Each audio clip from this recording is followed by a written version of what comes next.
So the Jags signed a running back, a defensive lineman, and a defensive tackle.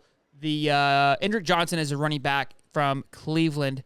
I was trying to see the prices. I couldn't find any prices, but he signed a 1-year deal with the Browns, I believe, either last year or the year before that, for like $1.2 million.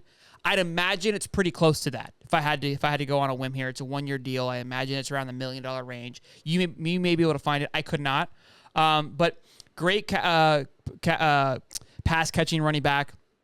Great addition. When Nick Chubb went down, he was averaging about 5.4 yards a carry.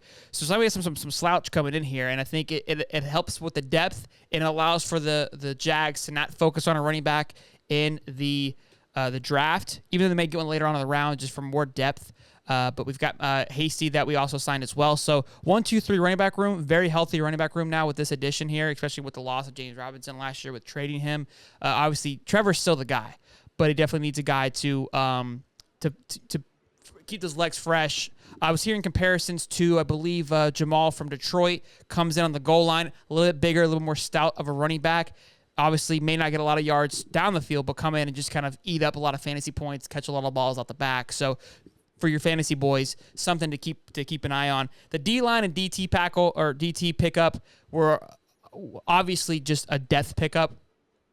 Which is, look, it's important. That's what we're going to see a lot of, I think, of nothing too flashy. And that you can kind of maybe move that grade up a little bit because it's not a flashy pickup, but it's something that's needed, and you have to have it. So, yeah, look, in the guy from Arizona, and I'm going to butcher his name, it's Michael Doby. We got a 3-year deal for $21 million, which is significantly cheaper than what we were going to have to pay Arden Key on his next contract. So, look, I mean, are we going to lose a little bit of production there? Probably, but again, like we talked about last week, Arden Key hadn't been on the field that much. His production when he was on the field was great, but he didn't even meet some of the minimum requirements to have the NFL rank him in some categories because of the number of downs that he played. So I don't hate the move getting the defensive end, the Michael Doby out of Arizona. I think for the cost and what you have to replace with Arden, I think that's actually a really good move. And to your point, the move to get D'Ernest Johnson from Cleveland is something that is probably going to be one of the most underrated free agent signings that the Jags do. But look, we know who our number one guy is in ETN. We know that James Hasty is capable of being the second guy, but the chances of you getting through the first 8 games of the season and having 2 healthy running backs is typically pretty low. So having that third guy that could be a change of pace, that could just be a different size, be able to come in and just have that extra set of legs, or even just depth overall for injury purposes, I think is a big pickup for the Jags.